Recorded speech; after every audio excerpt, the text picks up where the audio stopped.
Hello, everyone. Thank you for joining. We are continuing on with the urgent eye care series today, and we're looking specifically at non-accidental injury in children. So this is also going to be uploaded to the pediatric playlist, but generally we're just going to look at today the topic of sort of abusive head trauma and what to do when you're coming across this. So we're going to look at some common questions that come up, and that's specifically sort of how do these injuries happen? What else can cause them, if anything, what you're looking for in your ocular exam, how to document everything, and also how to manage it. Now, the thing to bear in mind is the findings that are typical in abusive head injury don't really just happen. There aren't a lot of pathologies that can cause the picture that's seen in non-accidental injuries. So it's important to bear that in mind when you're assessing these children. There's quite a lot of impact and pressure required to actually get the retinal hemorrhages that you see in non-accidental injury. And I would recommend reading the guidance from the Royal College on abusive head trauma because it has quite a useful systematic review that looks at the different types of injuries that kids can get more commonly and accidentally. And what the literature essentially suggests on what ocular findings are usually seen either in medical pathologies and accidental injury. And the conclusions really are quite clear that the typical abusive head trauma picture is really quite unlikely to happen in other situations. And there are sort of general conclusions that I've sort of included here. And that's mainly sort of things that, for example, shaking injuries themselves are enough to cause ocular problems. You don't need blunt impact to the eye. And importantly, there are no reports of seeing these sort of retinal hemorrhages in normal play or even in short distance falls. These are not enough to cause these sort of injuries. These injuries are much more deliberate. They're more common in younger children. It tends to be the under 3-year-olds who actually present with these sort of injuries in the case of non-accidental injury. And importantly, retinal hemorrhages most commonly will be documented as multi-layered, bilateral, and quite severe, but that's not necessary. There are situations where the retinal hemorrhages can be unilateral. They don't necessarily have to affect all the layers, and importantly, that's because of how long it takes for these hemorrhages to settle down. Um, Usually, your retinal and your subretinal hemorrhages tend to settle within a few weeks, but the pre-retinal hemorrhages can take much longer. So sometimes, if all you're seeing is a pre-retinal hemorrhage, that might be the context of non-accidental injury. It's just the insult essentially happened uh, much longer ago. And what you're seeing are just the remnants of the bleeds. So that's sometimes why you will find that the findings aren't necessarily always multi-layered and bilateral, but that's because some of these bleeds can settle down. And there is a strong association with intracranial injuries. So if there is an intracranial injury, there in up to two-thirds of them, I believe, they actually also then have ocular findings as well. So, as the ophthalmologist, you do play an important part in trying to build a picture as to what may have happened to these children.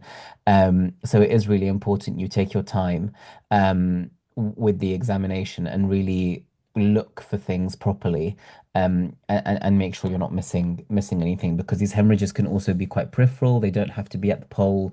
And actually that sometimes is what differs your sort of, if somebody comes in with a Terson's and you're thinking, oh, because they've had a subarach, they're also going to have retinal hemorrhages.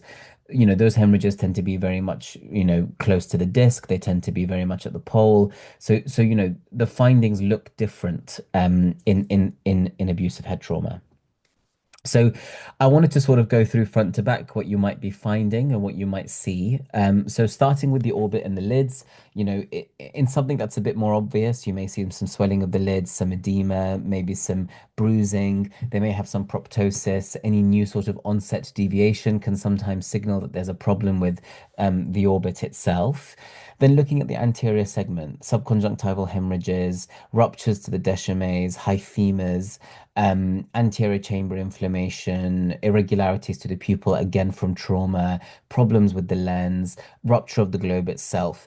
Now, obviously, in the context of the entire child's health, it's easier sometimes to see whether or not these injuries or these pathologies have happened because of a systemic issue, or is it actually in the context of something a bit more sinister and something a bit more worrying for the patient, specifically looking at non-accidental injury. When you're looking at the posterior segment, this is where most of the findings will happen, especially in cases that are less obvious. So you might find some vitreous condensations, retinal hemorrhages, and I'll show you some pictures of what these may look like. And again, typically it's multi-layered and bilateral. They may have retinal detachment, they may have optic atrophy, they may even be developing amblyopia, and a lot of these because of the other ocular traumas or injuries that are happening in that context. And these children are also, like I said, typically young. So when you're looking at these retinal hemorrhages, again, one of the questions that are asked, maybe it's from a vaginal delivery, and retinal hemorrhages can occur from vaginal delivery, but again, they tend to clear very quickly within the first couple of weeks of life. And you don't typically see these patients or these children present that early. They're usually the age of like 2 or 3. So you're not going to see retinal hemorrhages because of a vaginal birth at that stage. It's much, much, much earlier, and they tend to resolve very quickly. So essentially, like I said, the context is really important to what you're seeing in the eye. Um, a lot of the findings that I've described can happen for a massive range of different pathologies and reasons, and using any one of them to immediately label non-accidental injury can sometimes be actually really quite detrimental to the child, to the family, to the relationship of you as the clinician with the family.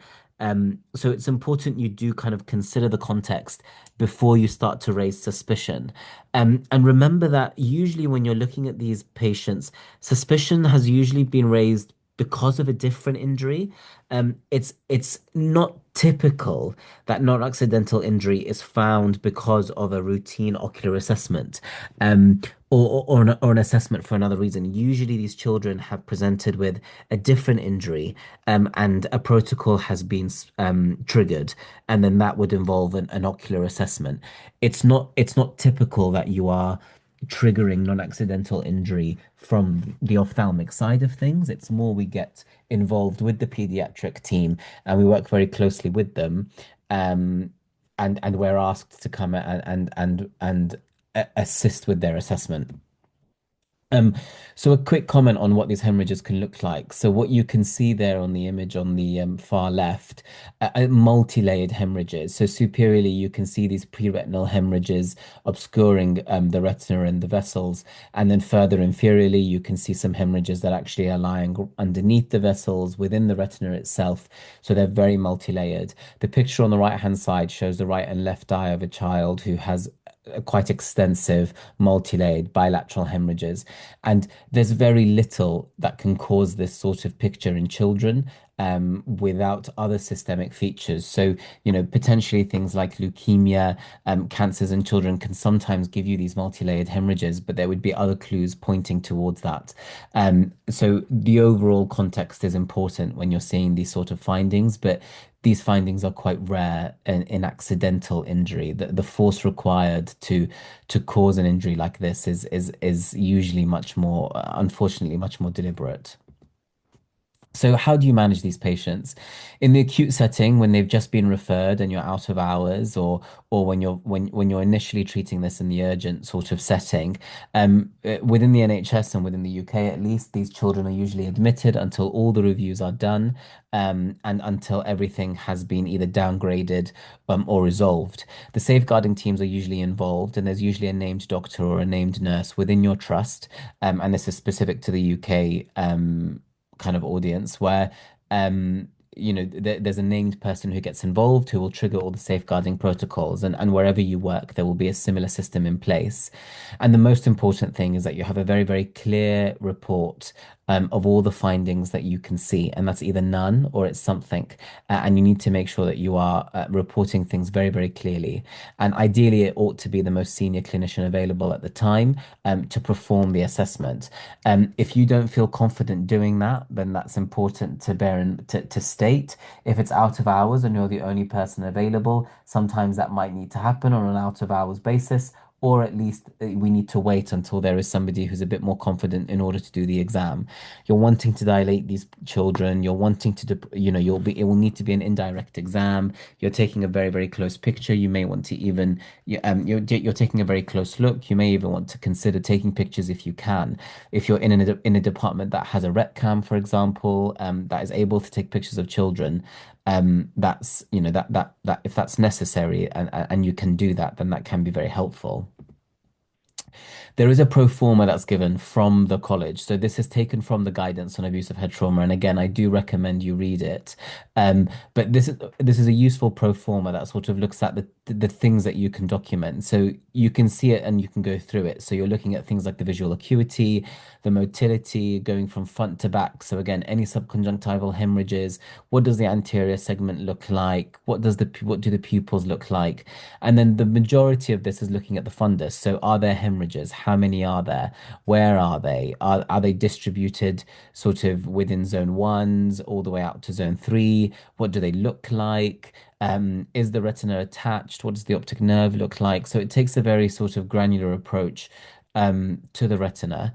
And using this pro forma can be really helpful if you're approaching these patients for the first time and you've not come across or you've not been asked to perform an assessment in the context of abusive head trauma.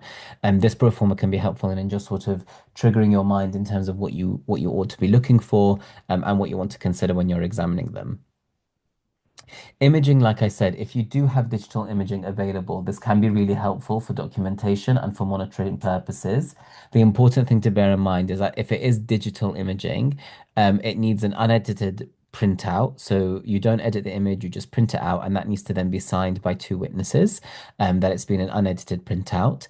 And then obviously your report needs to be written up on the imaging. And the college guidance on that is it essentially needs to be a report that would be understood by an educated layperson. So it can't be too technical in terms of the language that you're using. The follow-up will be within pediatric ophthalmology, of course. There'll be a lot of safeguarding involvement. And importantly, this is a very multidisciplinary approach, and the parent team is typically the pediatric team, who then involve the specialties depending on where the injuries are. So, for example, they'd be involving trauma and orthopedics for any sort of suspicious fractures, and they'd be involving us for the ocular injuries as well. But primarily, these patients are taken care of by the main pediatric teams. So, just to summarize, the main thing with abusive head trauma is that you do take a very careful approach to these patients. And, the scope of this talk isn't really to go into how you approach discussing it with a parent. And usually discussing things with your own senior colleagues can be helpful in terms of how you speak to parents. And typically, like I said, these assessments are triggered as part of a different injury. So usually in the past and the couple of times where I've had to do this, I'd be explaining to the parents that, you know, certain protocols have been triggered, and as part of that, we have to perform an ocular exam, and it's not because we think there is something, it's not because we think we're going to find something, but it's because it's part of the overall assessment, and we need to do it. And the important thing is just to remain objective. You just write down what you can see, and usually the safeguarding teams and the pediatric teams are the ones that then put all of the findings together, and decide, are we looking at something that is high risk for the child, or is this something that is in the context of a different pathology and isn't non-accidental injury? So you need to be really objective. You need to make sure that your documentation is super clear. And these examinations need to be quite prompt. So within referral, the examinations ought to be within 24, maximum 48 hours. And like I said, that delay is there because sometimes there are other injuries that need to be dealt with first.